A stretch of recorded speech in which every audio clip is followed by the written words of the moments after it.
Lieutenant Carrillo, you were one of the first people to come in contact with Richard Ramirez after his apprehension. Uh, Tell me something about your impressions being, for the first time, close within touching distance of this guy after all this time of terror that he put. What did you feel? How did you react to that? It wasn't time to react. It's kind of like I felt like a professional boxer or a professional athlete, where the hype is built up for the fight or game day, and you've talked and what you're going to do to this individual when you get inside. In the boxing ring, you're going to beat him, you're going to hit him. You know what you got to do, and you may badmouth each other publicly, but it's all gone when you step into the ring. It's now game day. You put your game face on, all the talking is stopped. So the realities are the morning of August 31st, 1985, knowing that my stomach is nervous, it's upset, hey, this is the guy, it's game day. But once you walk into that room, everything else is forgotten. It isn't this vile, evil, satanic, worshiping, maniacal beast. You break it down to its simplest form, he's a human being sitting across the table from you. It's game time. I know what I've got to do.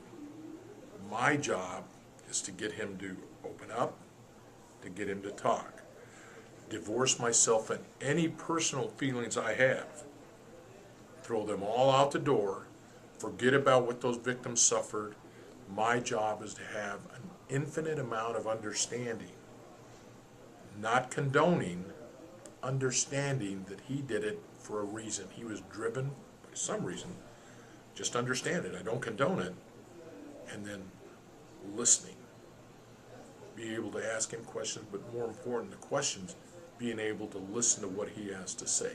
So that's the way it started off. He immediately, my partner went in there and immediately advised him of his constitutional rights per Miranda, and he immediately invoked his rights. Said he wanted an attorney. I said, okay, we'll see you.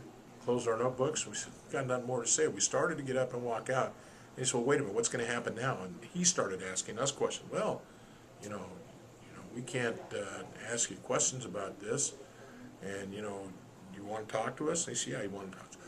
We knew then we could use nothing of what he said against him in a court of law, in the case in chief. But if it ever got down to it and Richard took the stand, whatever he told us in that room could be used against him in rebuttal. Right. You couldn't use it as an investigative tool, but we use it against him in rebuttal.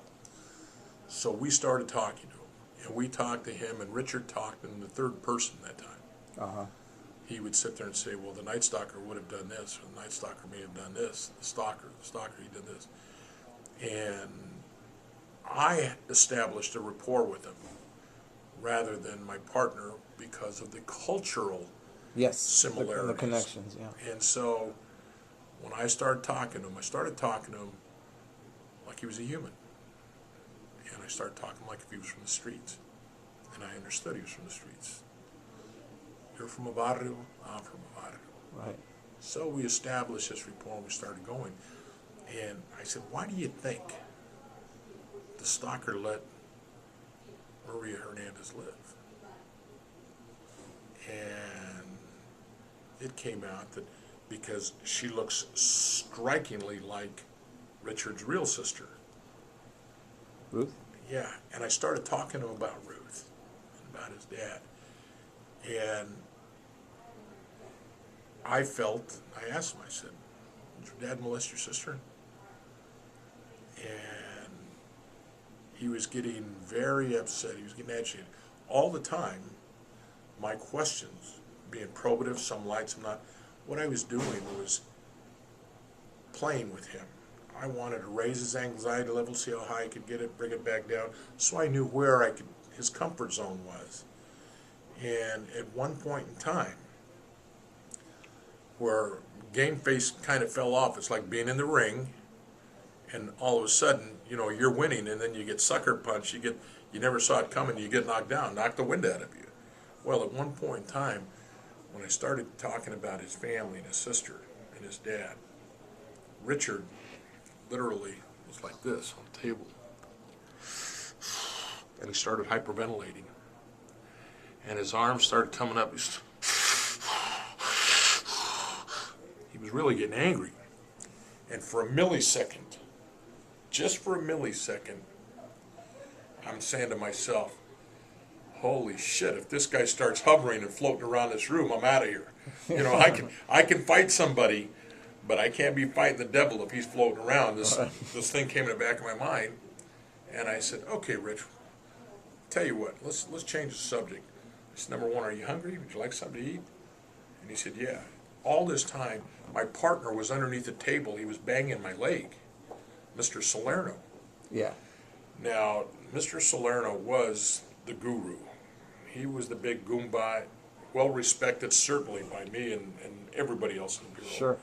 And he had worked on the Hillside Strangler, well known, got a name, he's the man. Well, he's banging me underneath the table. And I have a decision to make. Is he banging me, telling me to stop and bring him back down?